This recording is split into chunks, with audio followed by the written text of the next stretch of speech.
সাধারণত একজন মানুষ আপনার চাকরি নেয়ার জন্য একটু সুপারিশ করেছিল, আপনি আসার সময় তাকে বলে আসেন, ভাই আপনার এই ঋণ আমি কোনোদিন শোধ করতে পারবো না।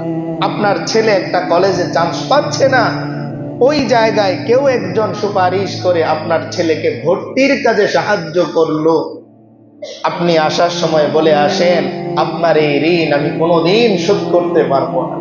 আপনার ছেলেটা হসপিটালে ভর্তি, হাতে টাকা নাই, একজন মানুষ 5,000 টাকা আপনার হাতে দিয়ে দিল, আপনি কান্না করতে করতে চোখে অশ্রু নিয়ে, চোখ ভর্তি জল নিয়ে আপনি তাকে বলেন, ও ভাই আপনার এই ঋণ আমি কোনোদিন শোধ করতে পারবো না। তো যেই মালিক আমাকে আপনাকে জাহান্নাম থেকে বাঁচার সুযোগ করে দিলেন, আমাকে আপনাকে তার দয়ায় ডুবে যাওয়ার সুযোগ করে দিলেন, যেই মালিক আমাকে আপনাকে তার সাথে সম্পর্ক জোড়ার সুযোগ করে দিলেন, ওই মালিকের ঋণ আমি আর আপনি কি দিয়ে শোধ করব? এই শোধ করার মতন ক্ষমতা, সেই যোগ্যতা আমার আপনার মধ্যে নাই। তাই এই রমজান চলে যাওয়ার পরে রমজানের ওই শিক্ষা, রমজানের ওই ত্যাগ, রমজানের ওই কোরবানি যেন আমি আর আপনি ভুলে না যাই। যদি ভুলে যাই তবে এটা নিমক হারামি হবে।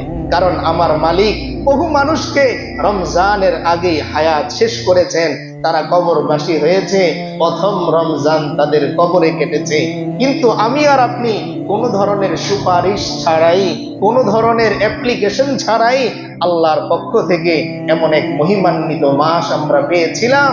তো এটার কদর যদি করতে হয়, এর শুকর যদি করতে হয়, এর কৃতজ্ঞতা যদি আদায় করতে হয়, তবে সামনের এই সময়ে যেই ত্যাগ আর কোরবানির প্র্যাকটিস আমরা রমজানে করেছিলাম, এই প্র্যাকটিস অনুযায়ী আমাদের সামনের সময়টুকু নিজেদেরকে ওইভাবেই তৈরি রাখতে হবে, নিজেদেরকে ওইভাবেই চলতে হবে। একজন বান্দা যদি তার জীবনের সবটুকু সময় কেবল আলহামদুলিল্লাহ আলহামদুলিল্লাহ আলহামদুলিল্লাহ বলেও কাটিয়ে দেয়, এরপরেও আল্লাহ তাআলার পক্ষ থেকে যেই পরিমাণ নিয়ামত, যেই পরিমাণ অনুগ্রহ, যেই পরিমাণ দয়া তার উপর অবিচল আছে, এর বিন্দু পরিমাণ শুকরিয়াও বান্দা তার হায়াতের সবটুকু সময় আলহামদুলিল্লাহ বলেও শেষ করতে পারে।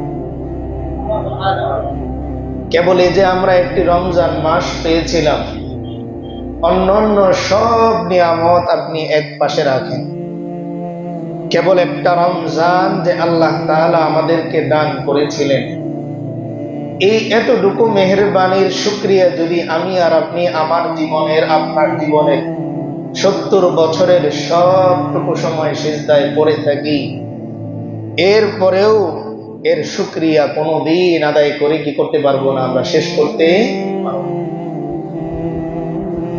এজন্য আল্লাহ তাআলা কোরআনে কারীমের এক জায়গায় বলেন, হাসরের ময়দানে যখন অপরাধীরা, পাপীরা যখন সিদ্ধান্ত শুনে ফেলবে যে আল্লাহ তাআলা আমাদেরকে জাহান্নামী হিসেবে সাব্যস্ত করেছেন, জাহান্নামীদের লিস্টে আমাদের নাম রেখেছেন, তখন তারা মুক্তিপণ হিসেবে নিজেদেরকে জাহান্নাম থেকে বাঁচানোর জন্যে, আল্লাহর আযাব ও গজব থেকে বাঁচানোর জন্যে আল্লাহ নিজে বলতেছেন যে তাদেরকে এই আসমান জমিন এবং এর মাঝে, এর মধ্যে যা কিছু আছে, এই সব কিছু যদি তাদেরকে দিয়ে দেয়া হয়, তবে তারা এই সব কিছু আল্লাহকে দিয়ে দিবে শুধুমাত্র এইটুকুর জন্যে যে আল্লাহ আমাকে জাহান্নাম থেকে আপনি মুক্তি দিয়ে দেন। তো সেইখানে আমার আপনার জীবনের 70 বছরের জায়গাটা কোথায়, যে এখানে আল্লাহ নিজে বলতেছেন যে পুরো আসমান জমিন এবং এর মাঝখানে যা আছে, এই সব কিছু যদি বান্দা মুক্তিপণ হিসেবে আমাকে দিয়ে দিতে চায়, তবুও সেটা কি করা হবে না, গ্রহণ করা হবে না।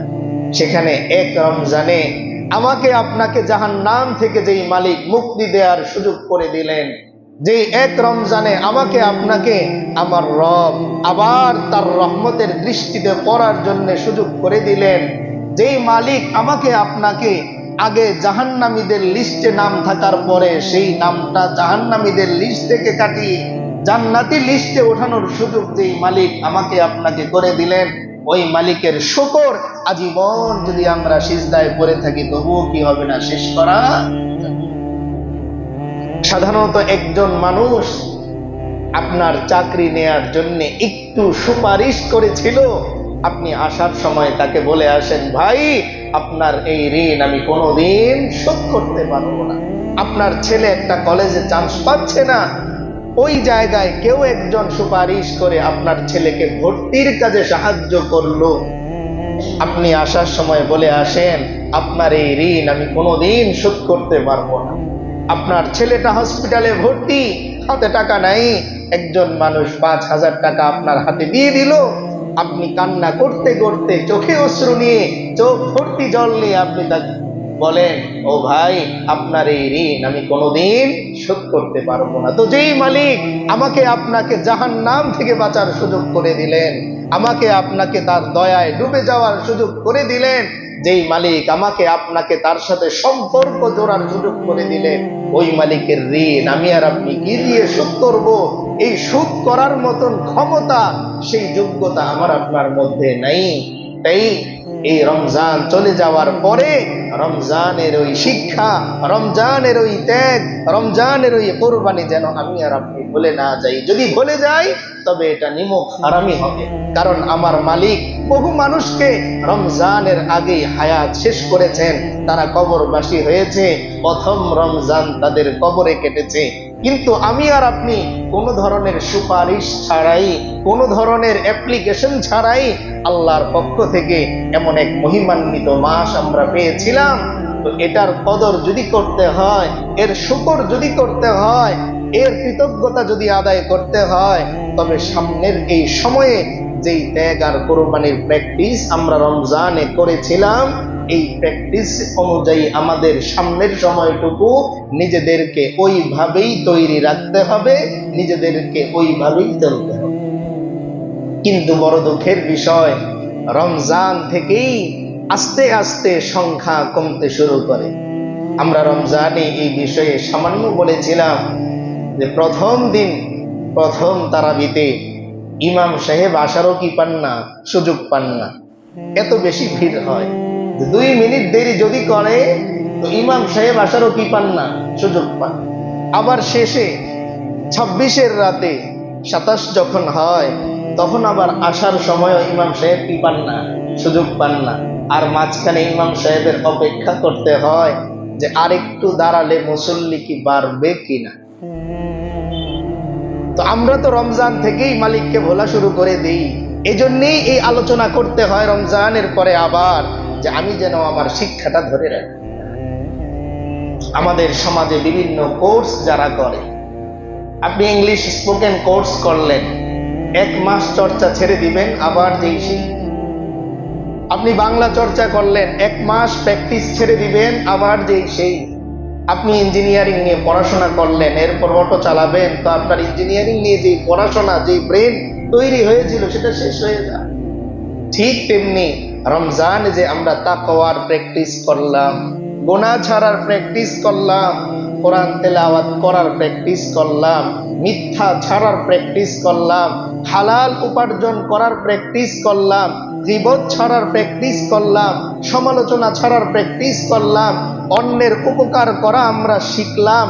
এই সবগুলো শিক্ষা যদি আমরা সামনের সময়ে ধরে রাখতে পারি তবে বোঝা যাবে আমরা রমজান পেয়ে আমাদের রবের প্রতি কৃতজ্ঞ। আর যদি আমরা সেই প্র্যাকটিসকে ছেড়ে দেই তবে কেমন যেন আমি বোঝাচ্ছি যে আমি এই রমজান পেয়ে, আমি এই মহিমান্বিত মাস পেয়ে কোনোই নিজের উপকার করতে পারলাম। এজন্য আল্লাহর হাবিব সাল্লাল্লাহু আলাইহি ওয়াসাল্লাম বলে, যেই ব্যক্তি রমজান পেল কিন্তু নিজেকে জাহান্নাম থেকে বাঁচাতে পারলো না, খুব খেয়াল করে শুনুন, যেই ব্যক্তি রমজান পেল কিন্তু নিজেকে জাহান্নাম থেকে বাঁচাতে পারলো না, সেই ব্যক্তি ধ্বংস, সেই ব্যক্তি ক্ষতিগ্রস্ত।